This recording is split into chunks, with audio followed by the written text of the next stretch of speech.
खबर आजमगढ़ जिले से है, जहां एक कार्यक्रम में गोरखपुर के क्षेत्रीय अध्यक्ष सहजानंद राय ने समाजवादी पार्टी पर जमकर हमला बोलते हुए कहा कि जब तक इन लोगों को आंख पर सुरमा लगाकर ठगना था ठग लिए। अब आजमगढ़ की जनता इनको पहचान चुकी है। सहजानंद राय ने कहा कि विरोधियों ने हमेशा आजमगढ़ पर प्रश्न चिन्ह खड़ा करने का काम किया है। आजमगढ़ की पहचान को समाजवादी पार्टी ने बदलने का काम किया था। उन्होंने कहा कि 2024 के लोकसभा चुनाव में भाजपा 400 के पार होने जा रही है। सहजानंद राय ने कहा कि सपा प्रत्याशी धर्मेंद्र यादव को न तो आजमगढ़ का इतिहास पता है और न ही आजमगढ़ का भूगोल पता है। अब आजमगढ़ की जनता इनको वोट देने वाली नहीं है। क्षेत्रीय अध्यक्ष का कहना है कि जब तक ये लोग आंख में सुरमा लगाकर ठगना था ठग लिए। अब आजमगढ़ की जनता इनको पहचान चुकी है और आने वाले लोकसभा चुनाव में जनता भाजपा को फिर से विजय दिलाएगी। भारतीय जनता पार्टी सभी जाति वर्ग की पार्टी है। यही कारण है कि सभी जाति वर्ग के लोग लगातार भाजपा से जुड़ रहे हैं। उन्होंने कहा कि भाजपा सांसद दिनेश लाल यादव निरहुआ ने 1.5 वर्ष के कार्यकाल में दिखा दिया कि किस तरह से आजमगढ़ का विकास हुआ है। जिले को विश्वविद्यालय की सौगात के साथ साथ एयरपोर्ट और सड़कों की कनेक्टिविटी की सौगात दी गई। यह सारी सुविधाएं भाजपा ने मुहैया करवाई हैं। उन्होंने कहा कि अब जिले की जनता भाजपा के साथ खड़ी है। आने वाले लोकसभा चुनाव में आजमगढ़ और लालगंज दोनों सीटों पर भाजपा चुनाव जीतने जा रही है। वहीं सांसद दिनेश लाल यादव ने भी मंच से हुंकार भरा और कहा कि देश और प्रदेश का विकास मोदी और योगी के राज में ही हो सकता है। मुझे जितना भी समय मिला मैंने जनता की सेवा करने की कोशिश किया है। इतने अल्प समय में ही जनपद को कई सौगात मिला। जनपद का भरोसा और विश्वास हमारे साथ है। जनता फिर से आजमगढ़ में कमल खिलाकर विकास को निर्बाध रूप से जारी रखने के लिए कृत संकल्पित है। वहीं इस अवसर पर बसपा छोड़कर बड़ी संख्या में लोग भारतीय जनता पार्टी में शामिल हुए। जिले के बेलैसा में आयोजित इस कार्यक्रम में विधान परिषद सदस्य विजय बहादुर पाठक सहित बड़ी संख्या में भाजपा के पदाधिकारी और कार्यकर्ता उपस्थित रहे।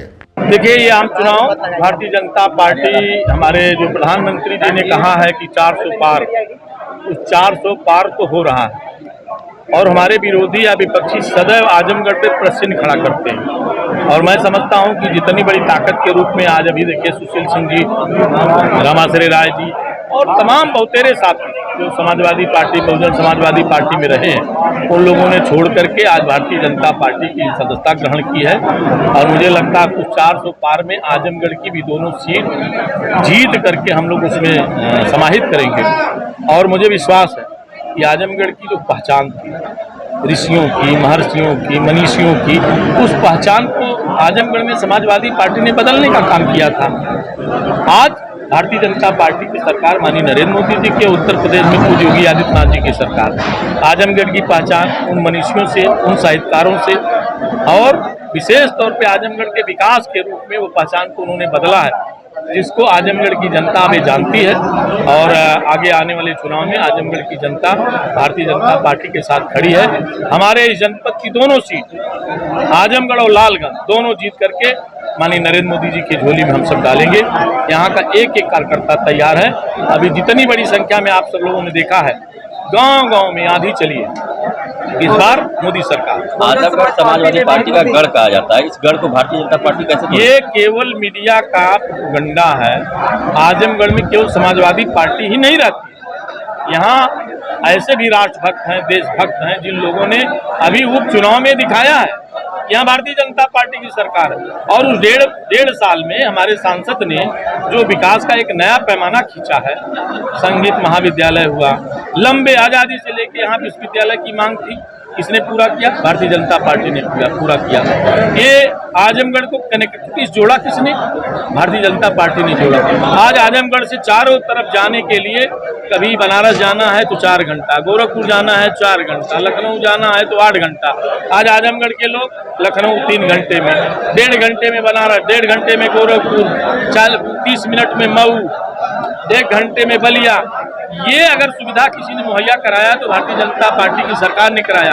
अब मुझे लगता है कि आजमगढ़ की जनता को जो आवश्यकता थी, उन सारी आवश्यकताओं को भारतीय जनता पार्टी ने पूरा किया है। और एक बात और कहूँ, अभी हमारे समाजवादी पार्टी के प्रत्याशी धर्मेंद्र यादव जी आप सबके साथ पीसी कर रहे थे। उनको ये भी नहीं पता कि आजमगढ़ की कौन कौन सी रोडें 4 लेन हो गई। आजमगढ़ से तोहरी घाट 4 लेन हो गई, उसका MAO हो गया, वो काम प्रारंभ होने वाला है। ऐसे अनगिनत सड़कें, और वो प्रेस में बोल रहे थे, उनके जिला अध्यक्ष उनको समझा रहे थे कि नहीं वो तो 4 लेन घोषित हो गई है। जिनको आजमगढ़ का इतिहास भूगोल कुछ भी नहीं पता, अब आजमगढ़ की जनता उनको वोट देने वाली नहीं ना, उनको अपना जनप्रतिनिधि बनाने वाली है। जब तक ये लोग आंख में सुरमा लगा के ठगना था ठग लिए, अब आजमगढ़ की जनता जान चुकी है। सहजानंद राय जी बहुजन समाज पार्टी ने अपना प्रत्याशी निकाल दिया है, जो दलित और बैकवर्ड लोग हैं उनको आप कहाँ देखते हैं?